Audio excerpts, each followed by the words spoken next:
Acompanhe agora mais um tema doutrinário do Evangelho de Jesus.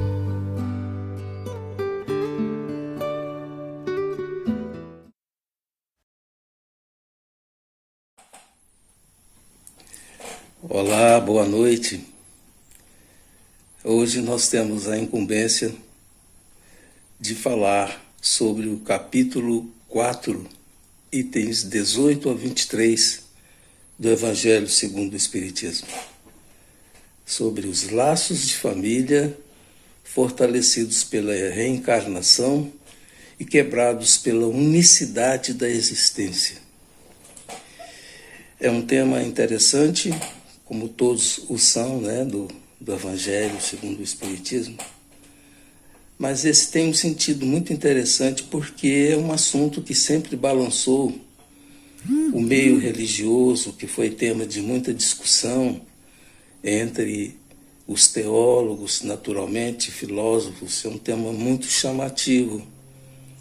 Então, o conceito de reencarnação ele é milenar, mas a aceitação e a compreensão só se tornou possível com mais nitidez, com maior nitidez, a partir do momento em que a doutrina espírita, com a orientação vinda lá do plano espiritual, trouxe, principalmente numa lição como esta, para o Evangelho segundo o Espiritismo, para esclarecer.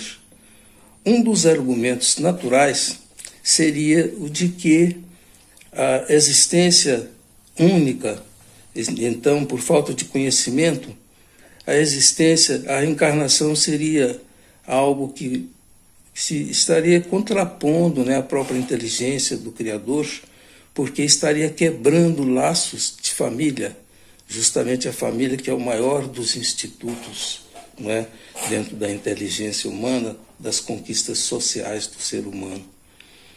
Mas com a doutrina espírita vieram explicações importantes a respeito disso para nos situarmos e nos espiritualizarmos cada vez mais no sentido de compreendermos a vida além túmulo, a vida depois da chamada morte física. Mas o Evangelho, então, nos seus itens, que vão de 18 a 23, traz grandes esclarecimentos para nós. E um deles é justamente para mostrar, o foco principal é para mostrar que os laços de família não são destruídos pela reencarnação. Então, essa ideia de que a reencarnação destruiria uma família que formou-se agora e na próxima seria outra família sem vínculos naturais, isso não existe. Porque no plano espiritual da vida depois da morte, há os grupos que são unidos pelas afeições e se reúnem e se convivem no plano espiritual, dando sequência às mesmas afinidades, às simpatias, os interesses, as inclinações existentes aqui na Terra.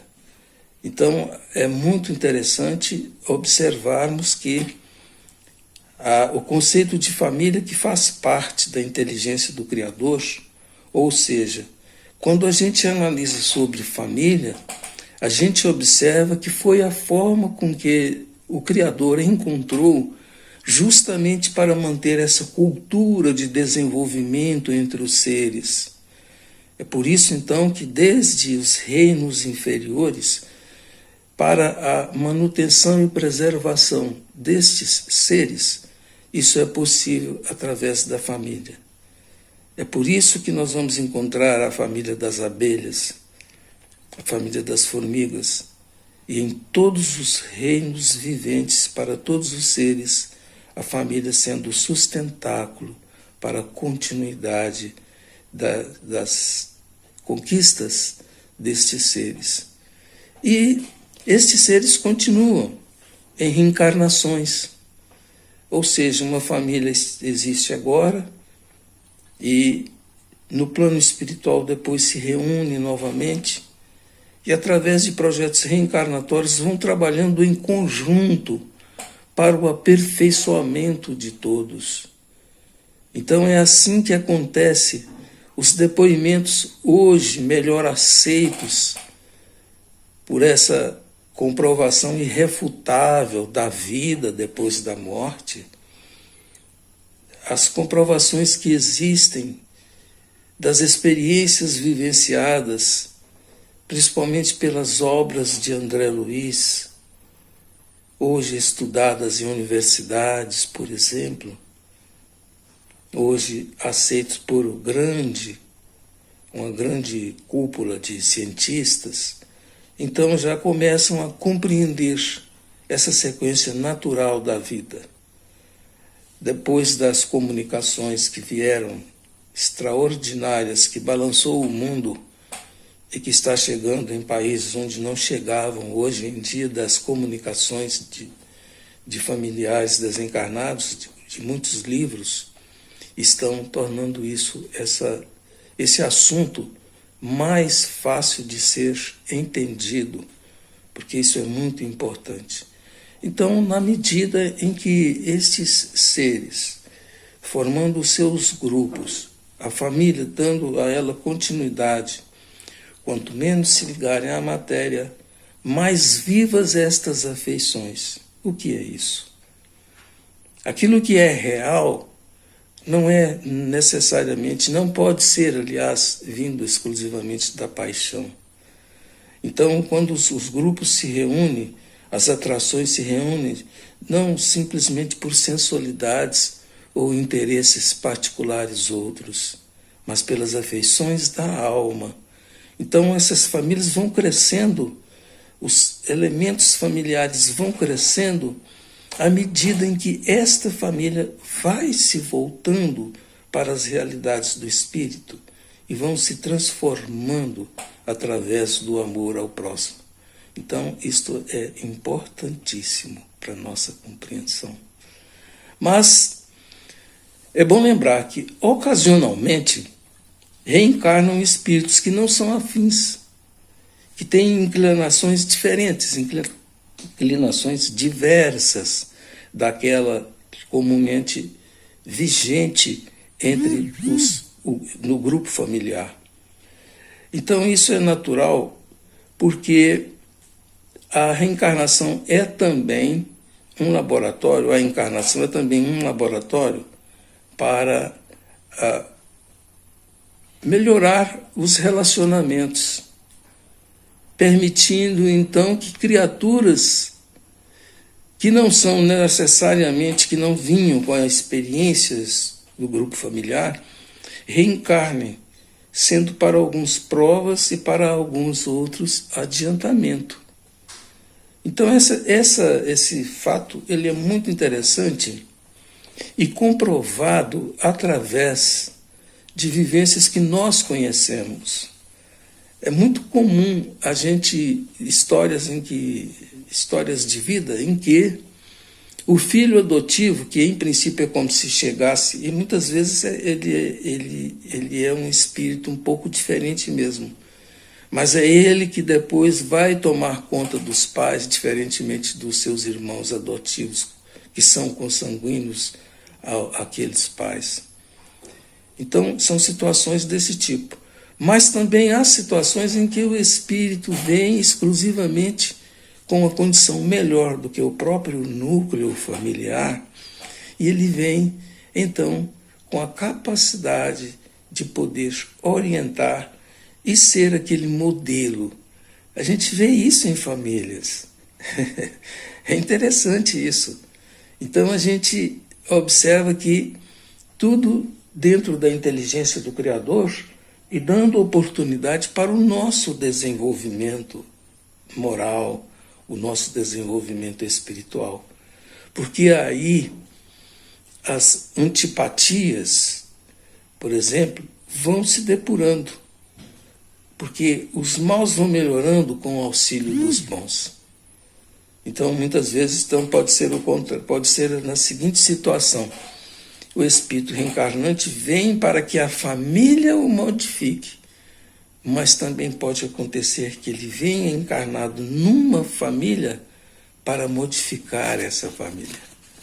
Então, são situações que nós presenciamos e observamos assim sem muito esforço, não é? Nas próprias experiências que a gente verifica no dia a dia, na nossa vida. Então é importante nós compreendermos que a espiritualidade cuida disso através dos espíritos preparados no plano espiritual. É muito interessante quando a gente estuda nas obras de André Luiz sobre projetos reencarnatórios. Então é algo, imagina, é muito simples de nós compreender, para nós compreendermos isso. Veja bem, se o Criador cuidou que até nos reinos inferiores a família não se perdesse, por que iria se perder agora dentro desta evolução? Porque Deus iria criar algo que simplesmente num determinado momento se extinguisse. Então é importante essa compreensão, porque isso nos ajuda muito, até na preparação nossa para o nosso desencarne, não é? E que motivação extraordinária é essa?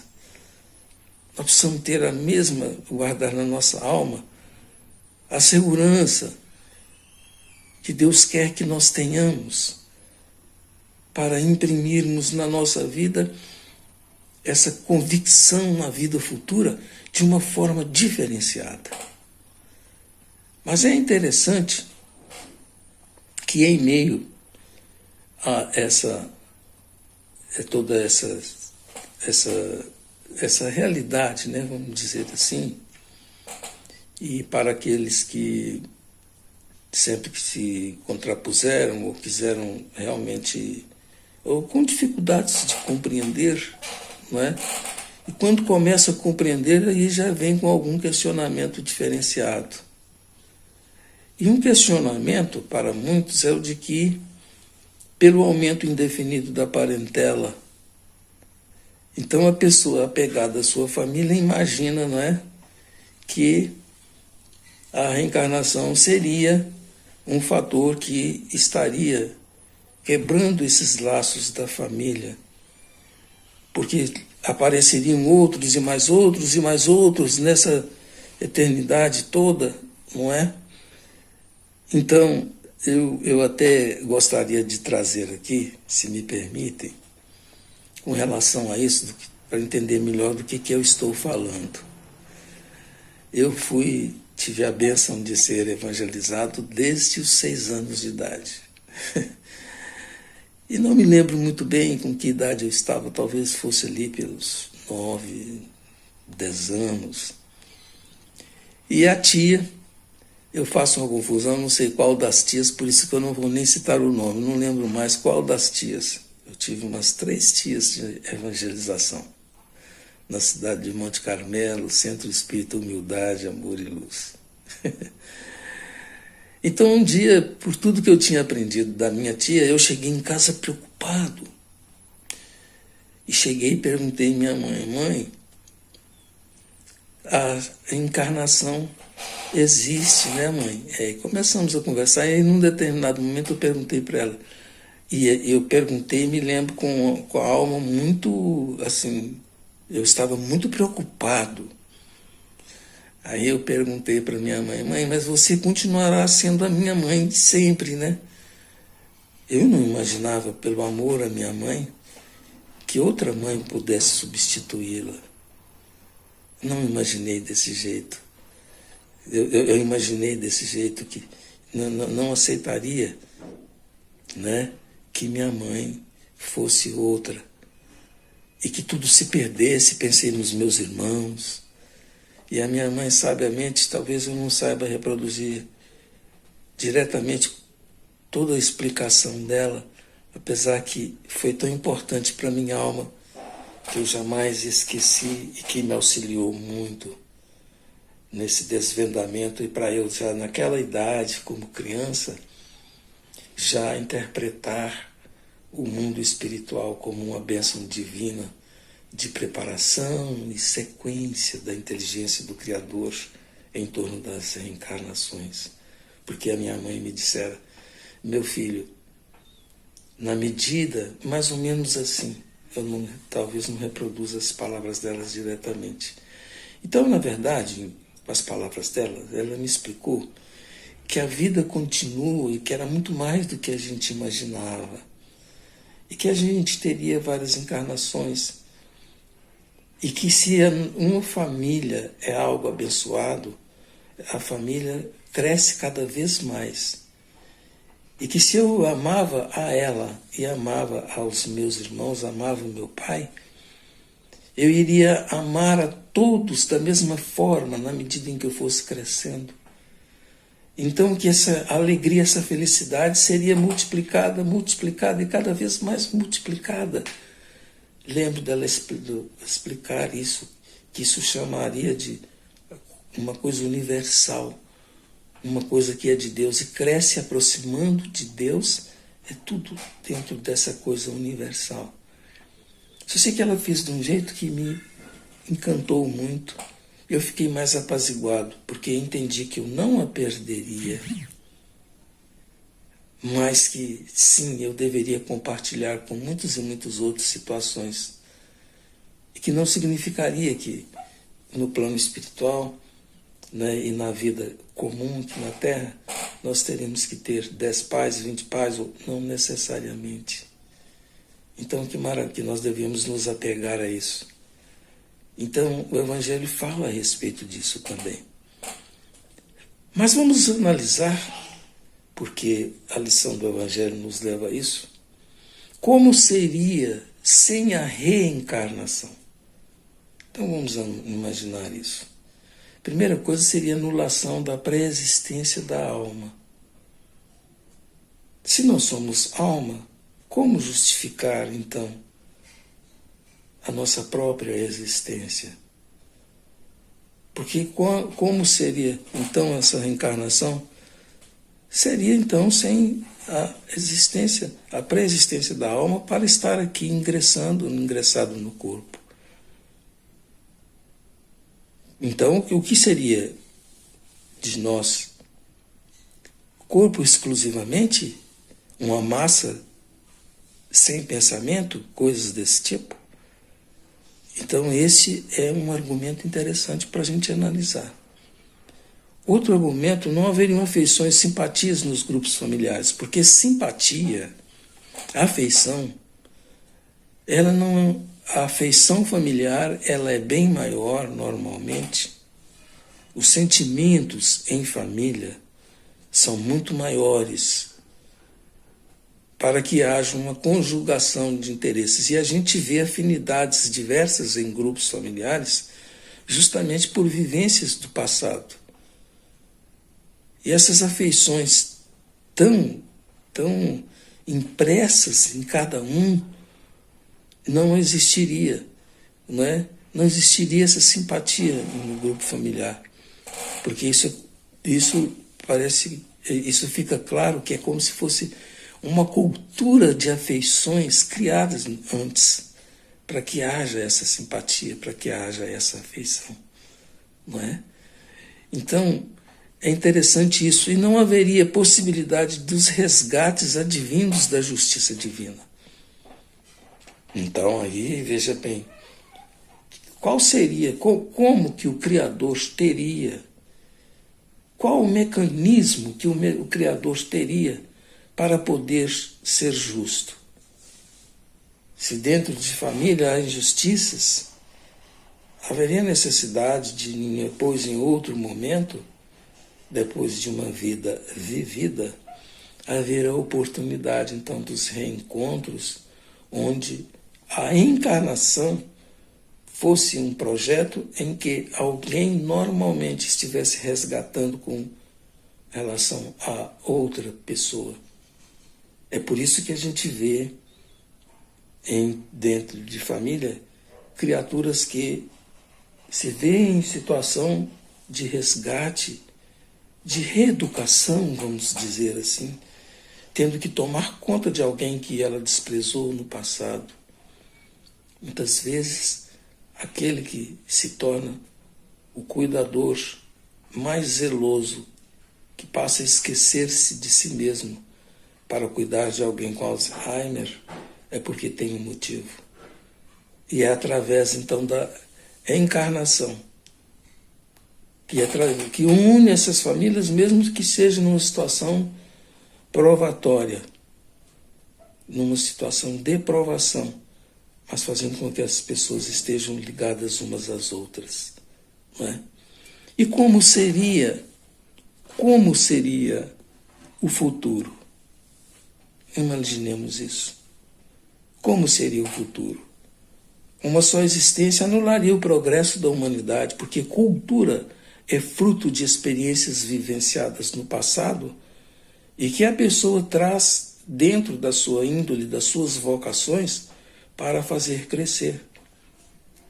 É onde muitas vezes nós encontramos o menino criancinha já regendo uma orquestra ou uma criança trazendo princípios da ciência através da medicina e outros ramos científicos. Não é? Então anularia um mecanismo de justiça também, como eu já disse e mencionei a respeito. Nós não achamos que é justo, por exemplo, que aquele que fez mal a outrem, depois, por uma questão lógica de transformação equilibrada da justiça dos seres humanos através da justiça humana, que alguém que cometeu um engano, que ele realmente se reeduque em cima daquilo que ele deixou de fazer corretamente. Né? Por outro lado, onde estaria a misericórdia do Criador? Porque senão, o Criador seria, sabe o que ele seria? Ele seria um caprichoso, que nos criou com toda a inteligência, como se fôssemos peça de um jogo. Ele nos colocasse num tablado e, a seu bel prazer, ele nos manipulasse. É como se não tivesse sentido a própria vida, porque o verdadeiro sentido da vida, no que diz respeito ao progresso de cada um de nós, é a existência da justiça. E ela só pode ser feita através de uma encarnação. Então, se ao contrário do que nós possamos imaginar, há uma eternidade pela frente, uns ajudando os outros para a formação da família universal. Hoje já é mais fácil compreender que as criaturas, nós somos parte direta da transformação do próprio mundo. Esse conceito espírita já é aceito quando se sabe, por exemplo, que cada gesto nosso altera a natureza. E cada gesto nosso altera o universo. Isso é preceito científico.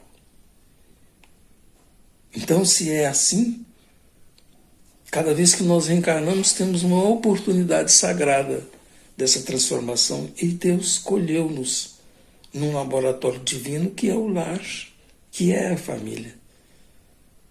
Por isso que nós sabemos que sem a estrutura familiar, que nós sabemos que os grandes problemas estão ligados, sempre a base deles está ligada.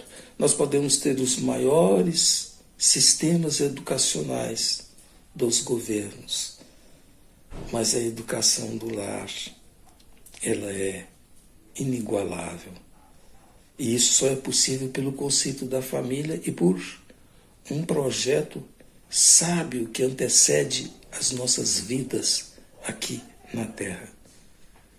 Então é extremamente importante nós irmos nos familiarizando com essa beleza que é a família, com essa maravilha extraordinária que só faz aumentar, não é? Que só faz aumentar a multiplicidade da família dentro do universo. Mas sempre houve, né, os pensamentos e as alternativas. Nós temos 4 alternativas clássicas sobre o futuro das almas. É interessante a gente falar sobre elas, fazer um esboço do significado, dos preceitos de cada uma, né? Para a gente perceber a importância daquilo que a doutrina espírita veio trazer para todos nós com relação a isso. A abertura que a doutrina espírita nos trouxe.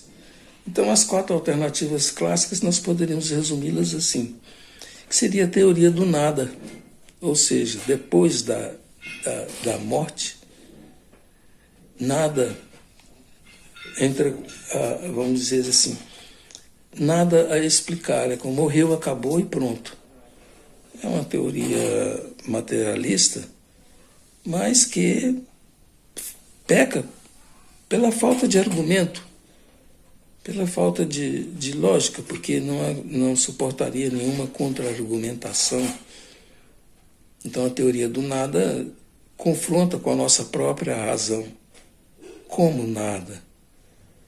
Se tudo se resplende ao nosso derredor de uma beleza inigualável, como não nos entender simplesmente como um nada, se tudo que existe sempre estará se transformando, apenas isso. E como interpretar esse nada? É o universo nos chamando, nos conclamando.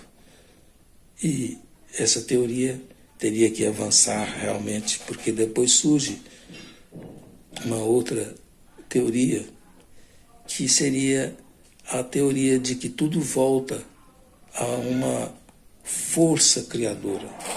Aí já melhora um pouquinho, né? Então aí já volta, pelo menos já define a existência desse Criador. Então é importante nós lembrarmos disso para podermos compreender que essa teoria, por exemplo, do Criador, está falando do Criador e que há uma evolução de pensamentos.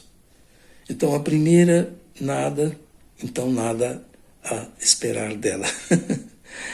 A segunda é justamente a teoria que nos fala sobre o Criador.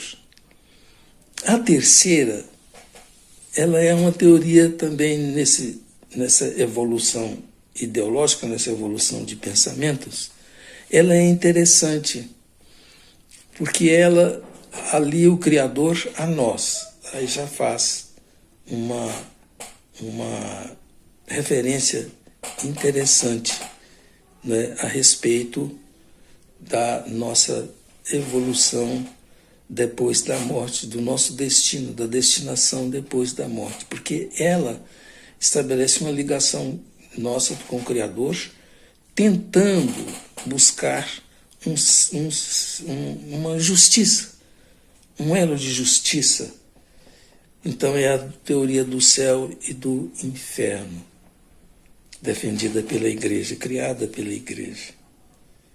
Então essa teoria, já pelo menos apesar dos enganos naturais que tivemos quando militantes da Igreja, a maioria de nós espíritas, quando nós então defendíamos a ideia do céu e inferno, queira sim, queira não, foi um avanço das concepções. Então é importante a gente compreender que tudo vai evoluindo. E com essa evolução permitiu-se que chegasse a esse momento onde o Espiritismo esclarece, trazendo a última das teorias clássicas, e que hoje balança o mundo, e hoje já sendo aceito pelas igrejas, os outros segmentos chamados cristãos, que é a teoria da destinação progressiva. Ou seja, que o espírito, ele, através da encarnação, ele progride nesse ir e vir de experiências corporais, até um dia não necessitar mais do corpo e o espírito vingar, porque houve reencarnações onde se lhe tornou possível as experiências necessárias para que o espírito, para que em espírito evoluísse. Então, essas teorias, elas aos poucos estão sendo alteradas, as três anteriores, e a doutrina espírita vem provando cada vez mais a existência da reencarnação como fator de multiplicidade, do progresso humano, vamos dizer assim, mas acima de tudo do progresso espiritual. Vamos, então, diante dessa bênção divina da reencarnação, que a certeza da vida futura, Kardec batia muito sobre isso. Ele se preocupava com essa realidade, ou seja, a falta de visão da vida futura que estraga muito a humanidade. E graças a Deus há uma visão futura. E se nós aceitamos isso consciencialmente, que maravilha para nós então sabermos que tudo vale a pena. E que vale a pena, acima de tudo, sermos bons. Que vale a pena nós estarmos conjugando nessas experiências, a começar da nossa família, conhecermos uns aos outros, fazermos em benefício do próximo aquilo que gostaríamos que fosse feito para nós. É o que a gente aprende. Validar o ensino de Jesus, quando ele simplesmente disse para amarmos como a nós mesmos e amar a Deus sobre todas as coisas. Que maravilha, então, é o Criador. Não poderia ser diferente. Se Ele é misericordioso, Ele deixa que cada experiência nossa em família signifique que nós estejamos nos preparando para a família universal. Com essa bênção divina de cada dia, que são as nossas provações, que são as nossas experiências, e tendo no semelhante o maior presente que Deus nos deu. A todos o nosso boa noite, muita paz no coração de cada um, e sigamos adiante, preocupados em valorizarmos a nossa encarnação. Muito obrigado a todos.